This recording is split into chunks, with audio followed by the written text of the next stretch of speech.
कत्लखाने कितने खतरनाक हो सकते हैं, इसका उदाहरण आज देखने को मिल रहा है। किस तरीके से बिना किसी नियम कानून का पालन किए बकरियों को, भेड़ों को ऐसे कत्लखानों में भेजा जा रहा है। इस वक्त हमारे साथ जो आप पीछे देख रहे हैं तमाम रेस्क्यूड बकरियां हैं और भेड़ें हैं, इन सबको ऐसी ऐसी बीमारियां हैं जो कि पकाने के बाद भी उस मांस का सेवन करने से जो फेंक दिया जाता है बॉडी पार्ट्स, उससे भी सिर्फ जानवरों में नहीं इंसानों में भी फैल जाएंगी। कावेरी ने इनको रेस्क्यू किया है। कावेरी, क्या हुआ था और कैसे ये जानवर आपने रेस्क्यू किए, इनसे क्या नुकसान होता है? देखिए, 1 तारीख को मेरी एक 6 इयर्स की देसी डॉग है, उसका डायलिसिस चल रहा है। तो मैं दिल्ली जा रही थी 1 तारीख को। इट वॉज 12:30, 12:30 बजे दोपहर की बात है। और एक गाड़ी ने हमें बहुत तेजी से बाईपास किया और उसके बाद में जैसे ही उसने बाईपास किया, मैंने देखा जो पीछे छोटे छोटे झरोखे होते हैं और साइडों में झरोखे होते हैं, उसमें से छोटी छोटी नाकें बाहर दिख रही थी मुझे। देवर क्लॉटेड, उनमें अंदर वो पूरी ब्लॉक्ड थी, मतलब ऐसा लग रहा था कि उनके अंदर कुछ भरा हुआ है। तो उसके बाद हमने तुरंत वहीं से वीडियो बनाना शुरू करा और ट्विटर पे पुलिस को इन्फॉर्म किया, साथ के साथ 112 पे। पर एक वहां पर टैक्सी वाले भैया थे, वो भी रुक गए, उन्होंने भी 112 पे इन्फॉर्म किया। उसके बाद जब वहां पे पुलिस आई और वो गाड़ी खुलवाई गई तो 30 की गाड़ी की कैपेसिटी में 111 भेड़ बकरियां, जिनमें 2 भेड़े हैं, बाकी बकरियां हैं, एक के ऊपर स्टफ्ड थी, जिनमें लगभग 18-20 प्रेग्नेंट हैं, 15 से ज्यादा मेमने हैं 4 महीने से छोटे। प्रेग्नेंट को और मेमनों को स्लॉटर करना इलीगल है। और इन सबको इनके सरकारी वेटरनरी चेकअप में जो सबसे खतरनाक बात निकल कर आई है, जिसके लिए हमने सीएमओ ऑफिस को भी अवगत करा दिया है, कि वो यह है कि यह जूनोटिक डिजीजेस से सफर कर रही हैं। जूनोटिक वो होते हैं जो जानवरों से इंसान को फैल सकते हैं। कोरोना जूनोटिक नहीं है, कोरोना इंसान से इंसान को फैलता है। लेकिन इन बकरियों को, अगर बीमार को आपने मरने के बाद भी पकाकर मांस इनका खाया और इनको जूनोटिक, इंसानों को फैलने वाली कोई भी बीमारी थी, तो आप और आपका परिवार उस जूनोटिक बीमारी का निसंदेह शिकार हो सकते हैं। जूनोटिक बीमारियां बहुत फेटल होती हैं। जो इनको पाई गई वो सैल्मोनेलाइसिस, डर्मेटाइटिस / रिंगवर्म एंड ब्रूसेलोसिस, ये फेटल भी होती हैं।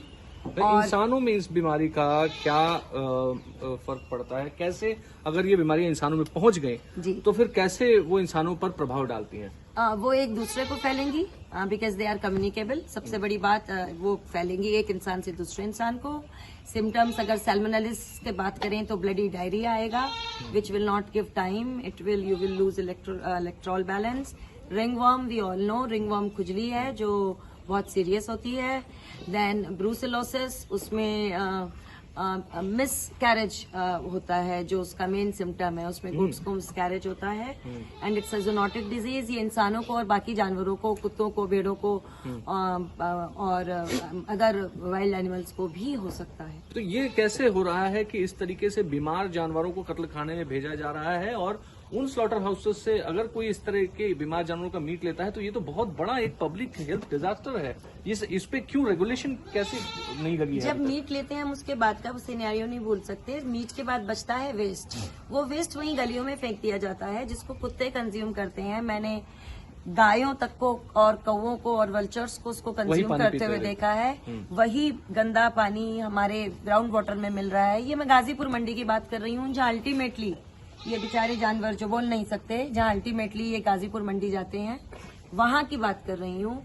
वहां पर कोई भी रेगुलेशन फॉलो नहीं है, ना जूनोटिक की, ना किसी भी वेस्ट की, ना पोल्यूशन कंट्रोल की। आई वंडर वाई, क्यों? अब रही ट्रांसपोर्टेशन की बात, डेली बेसिस पे 200 से ज्यादा vehicles, Boleros, trucks, double deckers Yamuna expressway से जेवर टोल होते हुए, नोएडा ग्रेटर नोएडा एक्सप्रेसवे होते हुए मयूर विहार से गाजीपुर एंटर करते हैं। हजारों पीसीआर बीच में खड़ी होती हैं। I wonder why are they not stop. उसके अलावा ये गाड़ी लाल कुआं से गाजीपुर जाती हैं, वहां पे पुलिस की इतनी गाड़ियां खड़ी होती हैं, नहीं रोकी जाती। उसके अलावा ये ईस्टर्न पेरिफेरल से दासना के थ्रू मेरठ ट्रांसपोर्ट एक्सपोर्ट होती हैं, कोई खूब पुलिस खड़ी होती है, इनको कोई नहीं रोकता। ये ओवरलोडेड होती हैं, इनको कोई ट्रैफिक इंस्पेक्टर नहीं रोकता।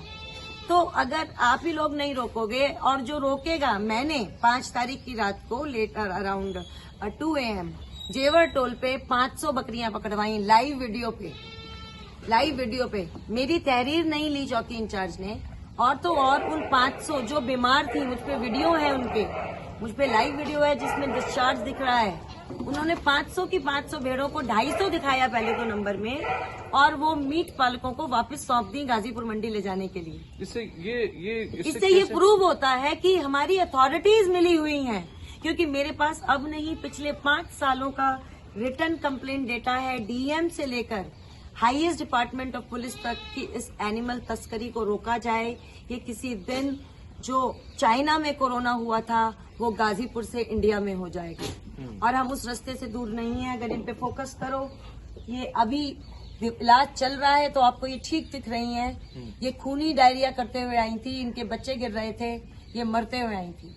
ये सिचुएशन है, आप लोग खा रहे हो, मैं तो ये नहीं समझ पा रही। हिंदुस्तान में ये सिचुएशन अगर है तो फिर बड़ा मुश्किल है लोगों को ये समझा पाना कि कैसे इस इलाके में अगर आप मीट कंजम्पशन कर रहे हैं तो वो कितना सेफ है आपकी हेल्थ के लिए, आपके बच्चों के हेल्थ के लिए। ये अनरेगुलेटेड चीजें जो जमीन से नहीं उग रही हैं, उसका रेगुलेशन इतना गंदा है हिंदुस्तान में। इस तरह की चीजें मंडियों में, कत्लखानों में भेज दी जा रही हैं। अभिषेक आनंद, नोएडा, आज तक।